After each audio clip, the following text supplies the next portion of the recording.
I, 26 male, found out my fiance, 27 female, possibly gave a stripper at her baccalaureate party. I was so twisted up by it at the time that I understood it wasn't healthy to talk about it. In an effort to cope, I created the post immediately after the person phoned, but it didn't work. My thoughts were becoming too dark, and I wanted to remove myself totally from the situation for my own protection. My head is back on straight after hunkering down at my parents' house and surrounding myself with people I could trust, and I'll fill in those who asked for an update. For anyone who missed my initial post, here's a brief refresher. My fiancé will be referred to as Jane. One of the bridesmaids' husbands called me and said he saw something that led him to believe Jane had had relations with a stripper at her baccalaureate celebration. Any or passionate kisses outside of the partnership was a full deal breaker, as agreed upon when the relationship began. When I pushed for further information, he hinted at it in a vague manner. When I inquired whether he may have been wrong or misinterpreted a text or overheard discussion, he said he was certain. I knew the bridesmaid. I believe she was feeling bad and was using her husband as a proxy informant to protect my girlfriend from going after her when I questioned her. I was so distraught when I got off the phone with the man that I simply shut down. I just held my own non-bachelor party at home with some buddies, playing WoW Classic. So hearing this news after such a lovely day struck me really hard. My cousin, who has known Jane since childhood, attended the party, so I decided to try to relax and wait until the following day to ask her if she observed anything. At this point, I was still hoping it was a mistake or a cruel hoax. Jane didn't live with me, and she was intending to spend the night at her parents' house, so I knew she wouldn't come up unexpectedly. I essentially lay in bed all night, looking at the black ceiling while listening to the doors and opeth and trying not to go insane. I didn't phone my cousin till noon the following day. I couldn't get through the first 5 times I phoned, and red alarms are going off like crazy now. So, when I believed she was avoiding me, I walked over to my parents' house and dialed my father's workplace phone number. When she eventually answered the phone and realized it was me, the solemn tone in her generally annoyingly cheery 23-year-old party girl's voice told me everything I needed to know. Me, I heard last night, was a bit crazier than normal. Her, oh, yeah. Me, I'm sure you know why I'm calling, don't you? Her, yes. Clearly fighting back tears at this time. To cut a long and sobbing cousin tale short, I discovered Jane did indeed assist a stripper, along with numerous other ladies, some of whom are in LTR or married. They then decided to leave the home and drive inebriated to the strip club where Jane and a few other ladies had private dances. My cousin attempted to convince me that this didn't imply Jane didn't love me, and that it was just meaningless fun that had gotten out of hand. This irritated me. I didn't yell at her, but I told her that if that's what she believes, she has no concept what love is. At this moment, I notified my parents and brothers about what was going on, and my mother burst into tears. Another individual has been harmed as a result of this idiotic nonsense.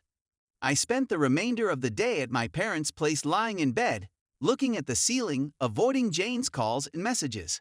I know some people have more open relationships and can get beyond this, but I'm not one of them. I'm monogamous all the way through.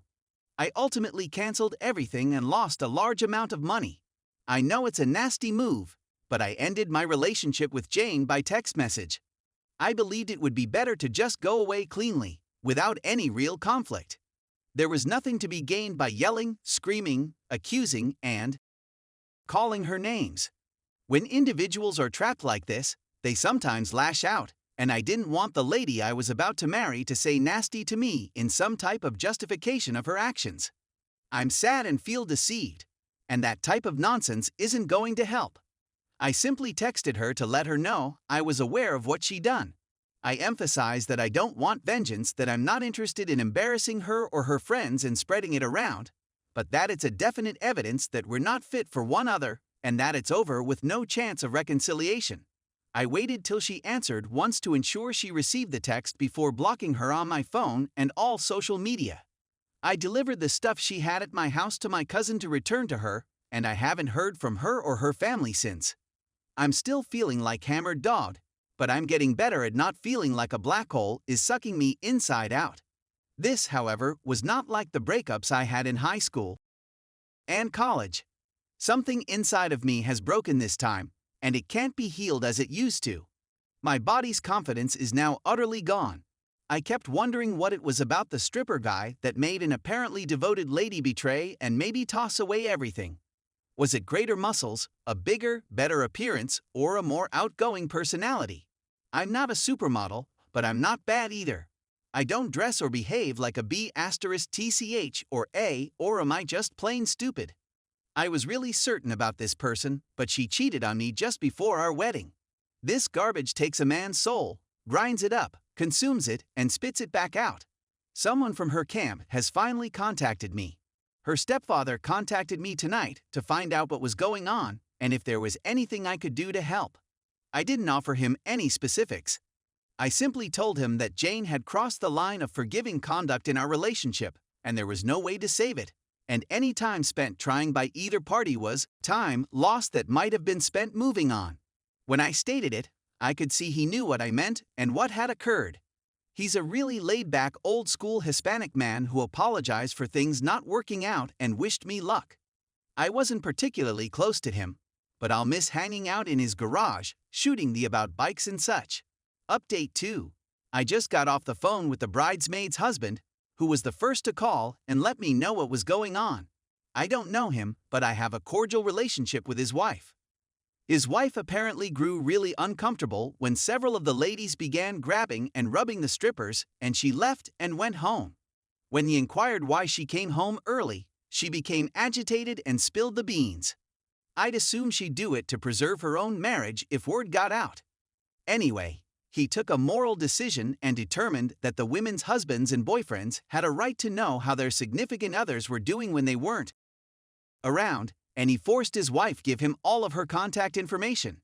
Seriously, I owe so lot to this man. If I had discovered this a few years later, the termination of the relationship would have been even worse. His wife is still refusing to speak to me, but it doesn't matter anymore. I promised him that when things calmed down, I'd take him out and buy him every drink in the bar. I may not have known if this guy hadn't had the moral strength to make the call. Final update. It's been 10 days since I got the phone call that officially terminated our relationship. I'm nearly back to normal, albeit I'm still feeling a little blah. Fortunately, I had a few days of PTO to spend as I worked my way through this nonsense. I had previously planned a 2-week trip for the wedding this year, but now that it's been postponed, I'll simply spend it with my family and have a very long Christmas with them. With the exception of a few messages from Jane to my mother when things initially blew out, and her mother phoning the following day after I spoke with Jane's dad, I haven't heard from their family since. Jane's mother attempted to mediate between us, but I shut that nonsense down and informed her it wasn't feasible. She may be a little forceful, but she recognized it wasn't a good idea to press this time. I eventually got to speak with the bridesmaid whose husband had contacted me. She didn't provide any further information, and by the time I spoke with her, I didn't want to ask for any more. She just contacted me when she felt secure enough to wish me well and express her regret for what had occurred. She's a really sweet person, and I feel awful for her because she works with a lot of those ladies, and I'm not looking forward to how they'll treat her at work. I questioned her, and although none of them had any supervisory control over her, it still stinks to be shunned. I haven't heard anything from any of the other ladies, and my cousin has vanished. My mother handled the cancellation of all wedding invites, since she was the one who helped send them all out. I asked her to just inform everyone that Jane and I had changed our minds about getting married and had chosen to postpone things for the time being. To be honest, I'm humiliated about what occurred and don't want to be known around town as the man whose ex-fiancée jerked off and probably banged a stripper days before their wedding. I'm sure it'll spread eventually, but if I let it fade like this, it'll be more of a wild rumor than definite reality for most people. I simply want to get out of here with as little controversy as possible and get on with my life. I've requested my mom to contact Jane's mother in order to get the engagement ring.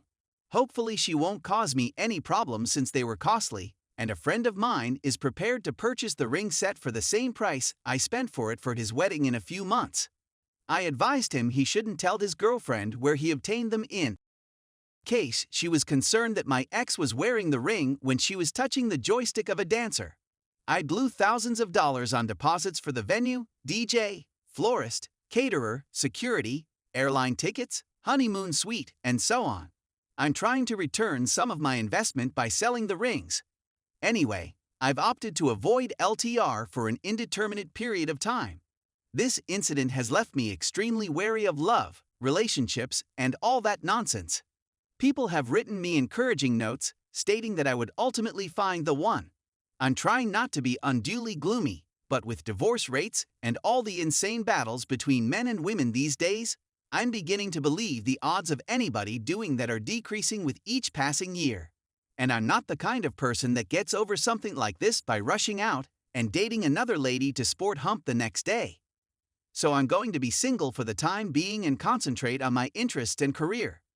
Anyway, thank you to everyone who encouraged me. If anybody else goes through anything horrible like this, I strongly advise them to remain with family or close friends with whom they have a wonderful connection. I can't emphasize enough how much this helped, particularly if you're a male. Men, unlike many women, don't really maintain a circle of support for things like this, and you might find yourself alone and sinking more into a negative place if you don't have good reinforcement around you. I was able to sleep on my childhood bed, in my childhood room, in my childhood house, surrounded by pleasant memories, and have my mother come in and bring me tea and food, as well as say beautiful encouraging words about how much she loved me and was proud of me. I was able to divert myself by with my father and brothers. It was quite beneficial. Best wishes to everyone. Thanks.